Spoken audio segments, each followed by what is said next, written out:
Good morning and happy Sabbath, church. Good morning. Thank you, Pastor Judy, for giving me again the chance to speak God's people today. Thank you, Bornaby, String and Stemple, for the beautiful song you rendered to us.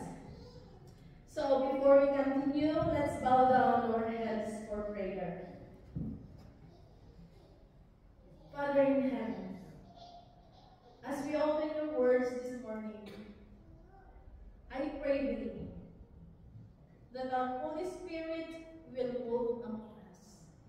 May this worship hour lead us to a deeper conversion and a deeper knowledge of you. We pray in Jesus' name. Amen. The title of my message today is His Word is Not My Home.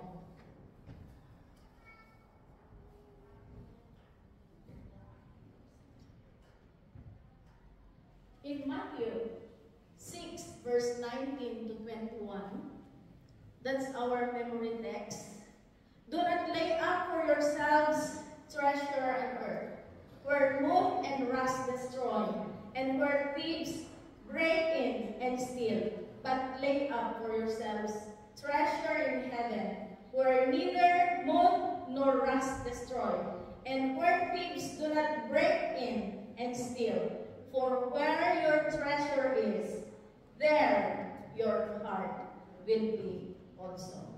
And also in 2 Corinthians 5 verse 1, it says, For we know that if the earthly tent, which is our house, is torn down, we have a building from God, a house not made with hands, eternal in the heavens.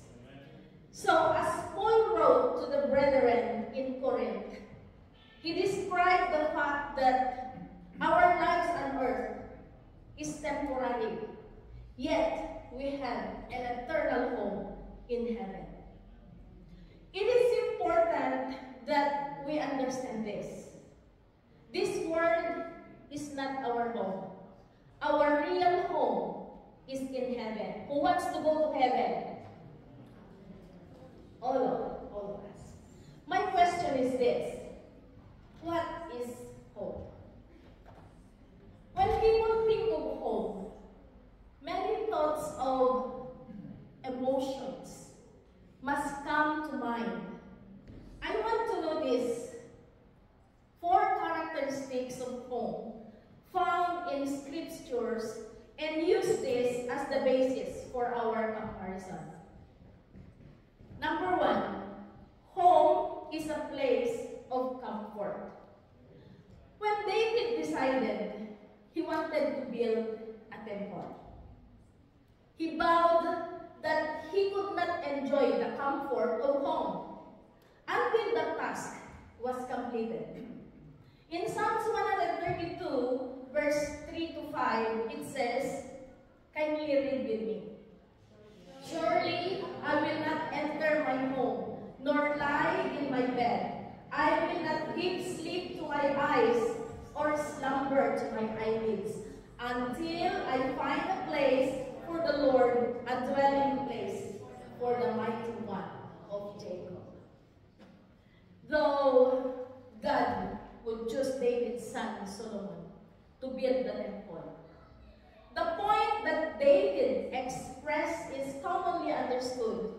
Home is a place to rest and recharge that is separate to the outside world, toil and turmoil. Number 2, home is a place of security.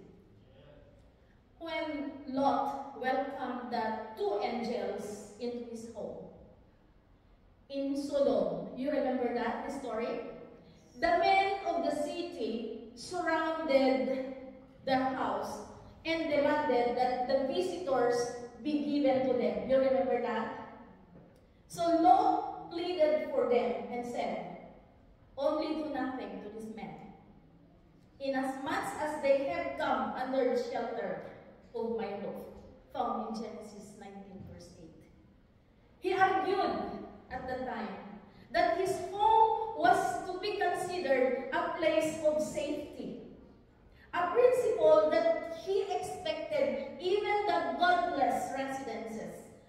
of Sodom to understand. Number 3, home is a place of love. This is the ideal that God has placed upon the home. In Ephesians 5 verse 25, it says, husbands, love your wives, even as Christ also loved the church and gave himself for it. Also in Titus 2 verse 4, not only husbands,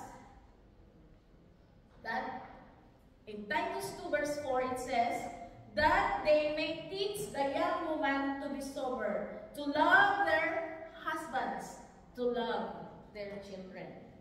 So this is the general expectation that people have, that there is a love in the home among those who are in it. Number 4, home is a place of family.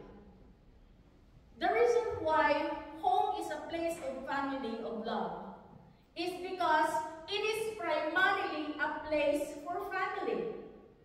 The wise man said, found in Proverbs, it says, others may enter our homes from time to time, such as friends and also neighbors, that these offer visits are occasional and expectation to the rule that the home is for family. And brothers and sisters, our temporary home, our earthly home, offers temporary and imperfect comfort. Why I say this? While we can enjoy times of rest and relaxation at home, there are responsibilities as well. Ano? Maglaba, magluto, di ba?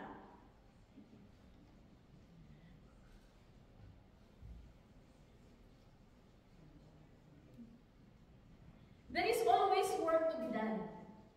Paul made this clear when he gave the remedy for the trick of idleness among the young widows.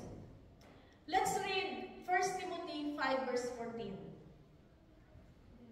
Therefore, I want younger widows to get married, bear children, keep house, and give the enemy no occasion to approach.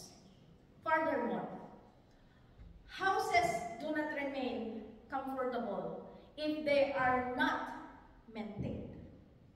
While comfort can be found at home, it is temporary and imperfect. Our earthly home provides temporary and imperfect security. There is certainly a degree of security that we have in our home. I want to read Matthew 24, verse 43. Let's read. But know this, that if the good man of the house had known in what watch the thief would come, he would have watched and would not have suffered his house to be broken up. However, even if we are diligent to keep our homes as a place of security, we are never completely safe. Jesus warned about focusing on earthly treasures because thieves can break in and steal. In Matthew 12 verse 29, it says, or else how can one enter in a strong man's house and spoils his goods, expect he first bind the strong man, and he will spoil his house. Though a strong man may be prepared to defend his house, he could be overtaken and bound by intruders. Then his house can be plundered. We can and could feel safe in our home, but this security is temporary and imperfect. Our earthly home is a place of temporary and imperfect love. As we noticed earlier, love is commanded and taught. Husbands are taught to love their wives. Wives are commanded to love their husbands and children.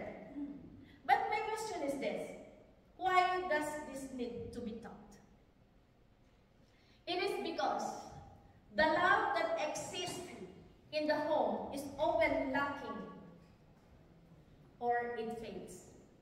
Home should be a place of love, but it is often temporary. And even under the best of circumstances, still imperfect. Our earthly home is made up of a temporary and imperfect family. Brothers and sisters, yet loved ones will pass away. And inasmuch as it is appointed for men to die once, and after this comes the judgment. Furthermore, our families are made up of valuable people. This is because of the universal problem of sin. In Romans 3, verse 23, for all have sinned and fall short of the glory of God. Mga kapatid, my dear brothers and sisters, even if our family is made up of godly people, this home is still only temporary and imperfect. Because our eternal home, our heavenly home, offers eternal and perfect comfort. Heaven is described as a place in which God will wipe away every tear from their eyes, and there will be no longer be any death. There will be no longer be any mourning or crying or pain. The first things had passed away in Revelation 21, verse 4. My friends, brothers and sisters, God will wipe away every tear, meaning that the pain from this life will be perfectly comforted.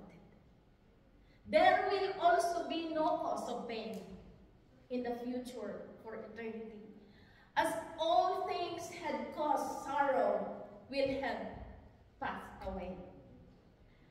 Our heavenly home provides eternal and perfect security. Nothing that does not belong in heaven will ever invade that home. John wrote in Revelation 21, verse 27, it says, and there shall in no wise enter into it anything that defileth, neither whatsoever walketh abomination or walketh light, but they which are written in the Lamb's book of life. Once we are in our eternal home, nothing that would cause us harm will ever be able to enter into it. Our heavenly home is a place of eternal and perfect love. In 1 John 4, verse 8, do you know that verse? Only 3 words.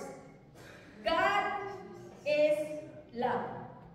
And the second shortest verse in the Bible, the shortest verse in the Bible, do you know what it is? Jesus wept, John 11:35. In 2 Corinthians 5, verse 8, we are confident, I say, and willing rather to be absent from the body and to be present with the Lord. In heaven, we will be in the presence of God. Yeah. Paul wrote in 1 Thessalonians 4, verse 16 to 18, it says, for the Lord himself shall descend from heaven with a shout, with the voice of the archangel, and with the trump of God, and the dead in Christ shall rise first.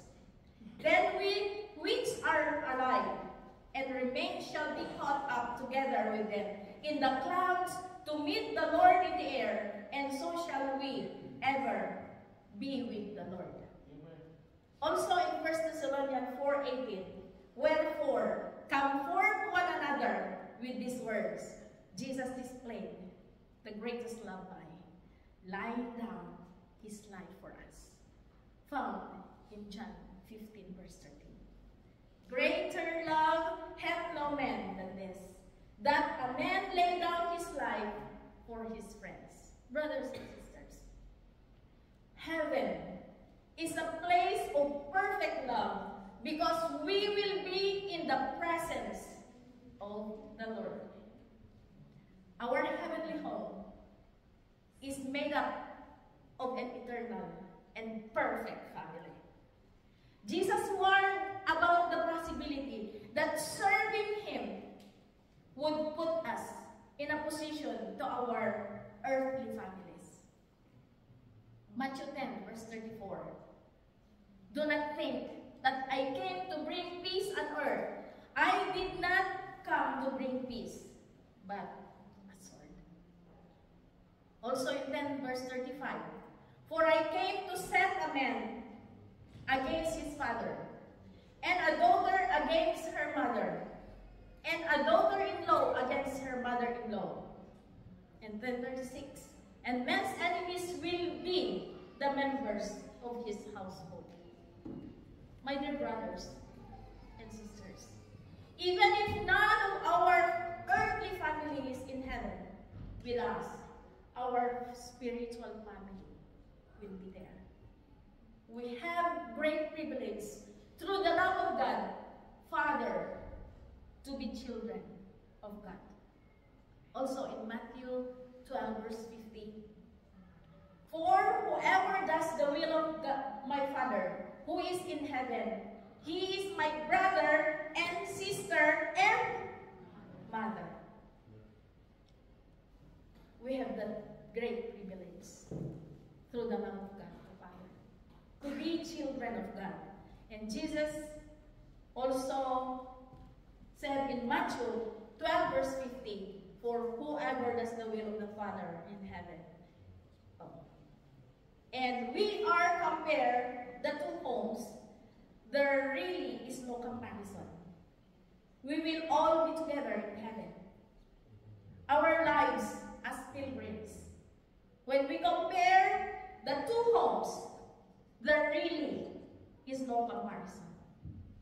We are compared the two homes, there really is no comparison. And we will all be together in heaven. So, our home is in heaven. Is far superior than any home we might have here on earth. Therefore, we need to remember where our true home is. In Philippians 3, verse 20, for our citizenship is in heaven, from which also we eagerly wait for a Savior, the Lord Jesus Christ. Dear friends, we must recognize that we are strangers and pilgrims on earth. This recognition should cause us to live in a certain way. Peter wrote in 1 Peter 2, verse 11 to 12, Beloved, I urge you as aliens and strangers to obtain from fleshly lust, which wage war against the soul. Keep your behavior excellent among the Gentiles. Our home is in heaven. God expects us to keep from sin and engage in good works.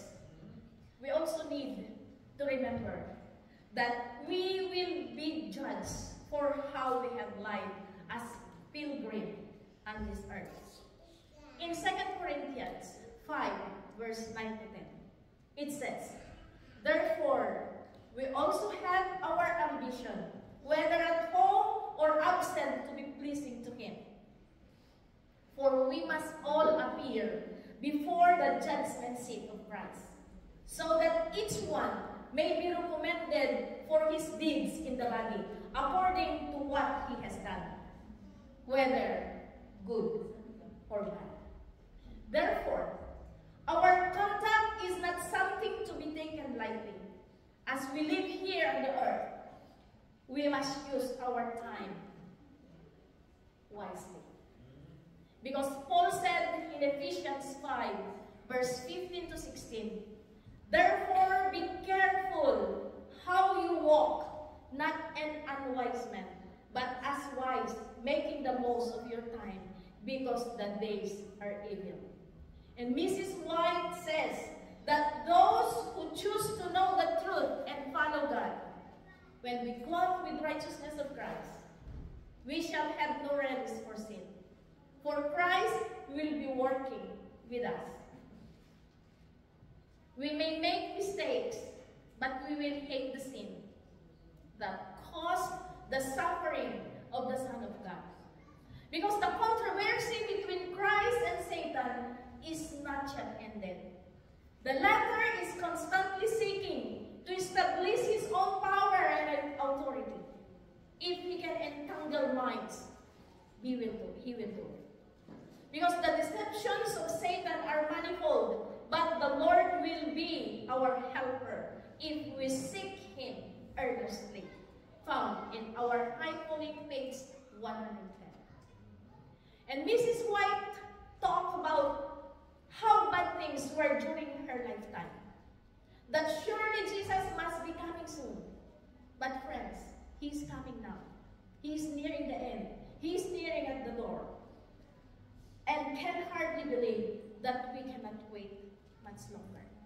He's waiting for the message of salvation to be given to the world, so that anyone has a chance to choose to be his child. How will they know if we don't tell them? In John 10, verse 10, the thief does not come except to steal, and to kill, and to destroy.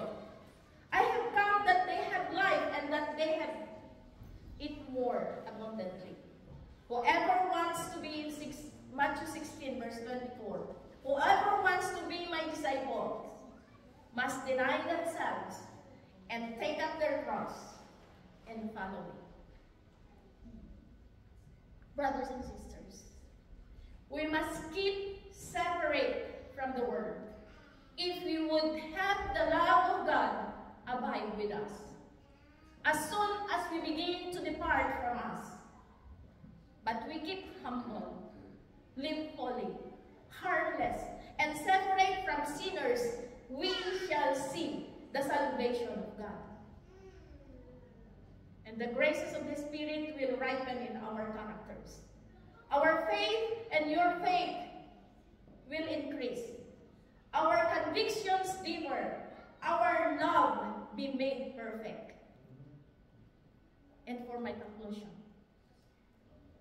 we must never lose sight of the fact our citizenship is in heaven. But we must also live in such a way that we will get there. Jesus said, we do this by doing the will of God.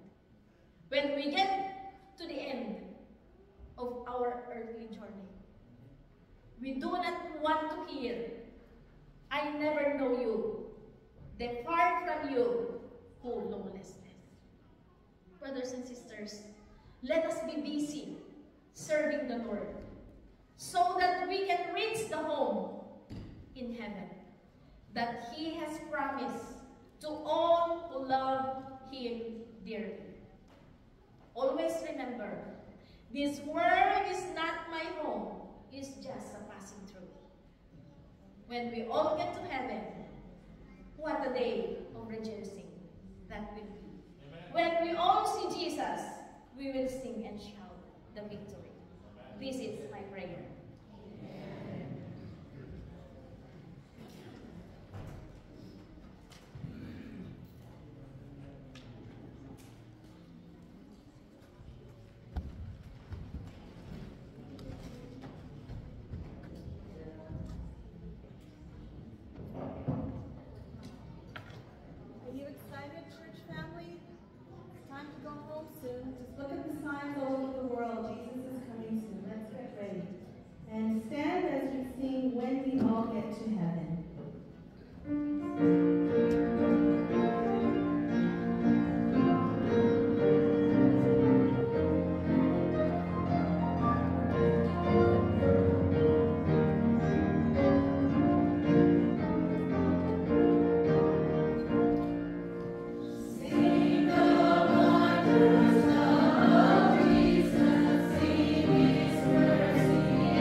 thank you for the message we have heard today.